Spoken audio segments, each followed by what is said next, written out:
Hey guys, एक बार फिर से आप सभी का मिस्टर व्यास के अंदर स्वागत है। आज के वीडियो में हम स्पेशली बात करने वाले हैं कीवर्ड स्टफिंग के बारे में। एक कीवर्ड को एग्जैक्टली कितनी बार आपकी वेबसाइट के अंदर यूज करना है और क्या इसका एक स्पेसिफिक नंबर है जो गूगल एक्सपेक्ट करता है, और सबसे इंपॉर्टेंट चीज, क्या गूगल आपसे कीवर्ड डेंसिटी को मैटर भी करता है या नहीं करता। ये सारी चीजें इस वीडियो में मैं डिस्क्लोज करने वाला हूं, पूरा डिटेल में वीडियो होगा। लेकिन अगर ऐसे ही धमाकेदार अगर आपको इस वीडियो इस चैनल पे चाहिए, सबसे पहला काम आपको करना है चैनल को सब्सक्राइब, वीडियो को लाइक और आपके कमेंट कि आपको अगला वीडियो कौन सा चाहिए और क्या आपकी क्वेरीज है जिस पे मैं फ्यूचर में वीडियोस बनाऊं। तो विदाउट वेस्टिंग टाइम चलता है डेस्कटॉप की स्क्रीन पर और शुरुआत करते हैं कीवर्ड स्टफिंग, डेंसिटी और एग्जैक्टली आपको कंटेंट को कैसे ऑप्टिमाइज करना है जिससे कि आपका कंटेंट उस कीवर्ड के लिए रैंक करे। हम लोग आ चुके हैं डेस्कटॉप की स्क्रीन पे। सबसे पहले चीज, अगर आपने सुप्रीम कैंपस को ज्वाइन नहीं किया, फटाफट से आओ, यहां से आप जा सकते हैं और इसके बारे में समझिए। Be an educational buyer instead of impulse buyer, understand कीजिए। बहुत ही जबरदस्त रिस्पॉन्स है, बहुत ही जबरदस्त रिव्यूज है, आप इसके चेक कर सकते हैं सिंपली इस लिंक को क्लिक करने के बाद। तो चलिए अभी बात करते हैं एग्जैक्टली कीवर्ड स्टफिंग के बारे में हम डिस्कस क्यों कर रहे हैं। तो अगर गूगल के पास में, मैंने एक ब्लॉग पोस्ट को रीड किया, इसका कहना है इररिलेवेंट कीवर्ड, मतलब वो कीवर्ड जिसको आप जबरदस्ती आपके कंटेंट के अंदर डालते हैं वो कहलाते हैं आपके कीवर्ड स्टफिंग। जबरदस्ती का मतलब क्या, आपका मान लो कि प्राइमरी कीवर्ड है कीवर्ड रिसर्च टूल, राइट, ये आपका प्राइमरी कीवर्ड है, लेकिन इसी कीवर्ड को जब आपको 2 से 3 बार ही यूज करना है, फिर आप जबरदस्ती एग्जैक्ट कीवर्ड को टारगेट करने के चक्कर में अननेसेसरीली सेम कीवर्ड को 40 से 50 बार इंक्लूड कर देते हैं, जस्ट थिंकिंग कि ऐसा करने से आपकी साइट रैंक हो जाएगी। अगर आप ऐसा कुछ कर रहे हैं तो आप यहां पर इस कैटेगरी के अंदर फॉल हो जाता है जिसको बोलते हैं इररिलेवेंट कीवर्ड। एग्जांपल के लिए ये एक सिंपल सा पोस्ट है blogginghouse.com पे, अगर आपने विजिट नहीं किया जरूर इसको पढ़िएगा। इसमें मैंने पूरा कीवर्ड रिसर्च का टूल का डेटा, इसका लिंक मैं दे दूंगा। इसका मान लो कि प्राइमरी कीवर्ड है बेस्ट कीवर्ड रिसर्च टूल। अगर आप इसको देखेंगे, इसको मैंने हार्डली 4 टाइम यूज किया है। एक बार टाइटल में, एक बार बिगिनिंग ऑफ द पैराग्राफ, एक बार मिडल ऑफ द कंटेंट, एक आध बार में यहां पे किसी भी H1 और H2 टैग के अंदर। लेकिन सेम कीवर्ड को यूज डेफिनेटली किया गया है, लेकिन एग्जैक्ट कीवर्ड को नहीं किया गया, उस कीवर्ड के वेरिएशंस को यूज किया गया टू अवॉइड कीवर्ड स्टफिंग। यहां तक कि मैं इसी कीवर्ड को टारगेट कर रहा हूं, राइट, बट स्टिल मैं क्या कर रहा हूं, मैं एग्जैक्ट कीवर्ड को यूज नहीं कर रहा हूं। तो मैं कौन से कीवर्ड को यूज कर रहा हूं, अगर मैं गूगल में जाकर इस कीवर्ड को डालता हूं तो यहां पर जो गूगल मुझे सजेशन देता है उसको मैं बोलता हूं LSI keyword, latent semantic index. ऐसे कीवर्ड जो एग्जैक्ट कीवर्ड के मैच होते हैं, जिसको गूगल समझता है कि दोनों एक जैसे हैं। ओके, इसके बारे में डिटेल लर्निंग अगर आपको चाहिए तो मैंने LSI कीवर्ड और कीवर्ड स्टफिंग्स को कैसे अवॉइड करते हुए मल्टीपल कीवर्ड के लिए रैंक करना है, तो कीवर्ड मास्टरी और कंटेंट मास्टरी के नाम से ब्लॉगिंग सुप्रीम लॉन्चपैड कोर्स के अंदर मैंने उसको डिटेल में समझाया। अगर आप उसके एक्टिव मेंबर है तो आपको इस वीडियो को देखने की जरूरत नहीं है। बट आइडियली यहां पे क्या प्रोसेस है कि ये आपको कीवर्ड देखने के बाद जो भी आपको यहां पे सजेशंस मिल रहे हैं, उन पर्टिकुलर सजेशंस में से कुछ उठा करके आपको कंटेंट में डालना है। जैसे कि instead of best keyword research tool आप ऐड कर सकते हैं सिप कीवर्ड रिसर्च टूल, आप ऐड कर सकते हैं एसईओ कीवर्ड रिसर्च टूल। आप थोड़ा सा स्क्रॉल डाउन करके कुछ और वेरिएशन यहां पे डाल सकते हैं कि कीवर्ड रिसर्च ओनली।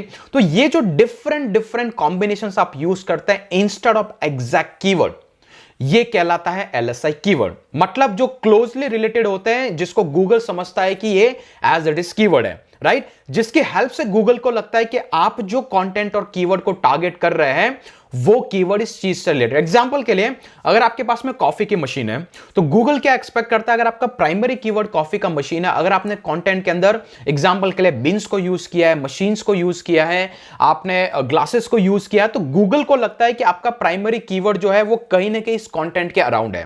तो वो सारी चीजें भी आपके लिए एक कीवर्ड की तरह काम करते हैं, ना कि आपका एग्जैक्ट कीवर्ड। और ये कहां से क्लैरिफाई होता है, अगर आप गूगल में जाकर के सर्च करेंगे, गूगल का एक एल्गोरिथम आया था, देख रहे हैं आप, बर्ट एल्गोरिथम।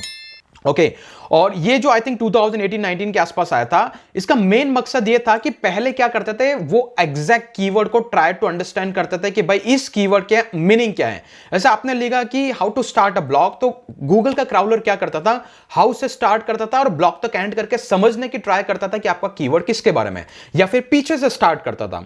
लेकिन बर्ट एल्गोरिथम जो कि बाय डायरेक्शनल एनकोडर है, तो उसके अंदर क्या होता है कि वो ना सिर्फ आपके कीवर्ड बल्कि कीवर्ड के पहले के सेंटेंसेस, कीवर्ड के बाद के सेंटेंसेस, इवन कीवर्ड के बीच में ब्रेक करके दोनों तरफ जाकर के उस कीवर्ड को अंडरस्टैंड करता है कि ये कीवर्ड क्या एक्सप्लेन करने वाला है। ओके, और जब आप इस तरीके से अगर इतना सिस्टम रबस्ट हो चुका है तो आप अगर एग्जैक्ट कीवर्ड करके उसको मल्टीपल टाइम यूज करने की ट्राई करेंगे तो that will be counted as a keyword stuffing.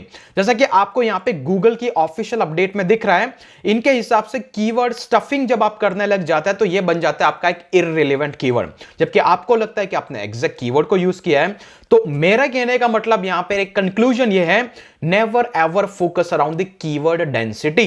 Keyword density का फैक्टर जो आपको रैंक मैथ एसईओ में दिखता है या कहीं और पे दिखता है, never ever focus around it. But ideally, जैसा कि मैंने आपको पहले भी एक्सप्लेन करके रखा है, ऑन पेज एसईओ में टाइटल, फर्स्ट पैराग्राफ, 1 2 3 सब हेडिंग में, एक आध बार बॉडी में, एक बार कंक्लूजन में और खत्म कर दो। 3 से 4 बार ही कीवर्ड को एग्जैक्टली यूज करो to give insight to the Google crawler that कि आपका कंटेंट इसके अराउंड है।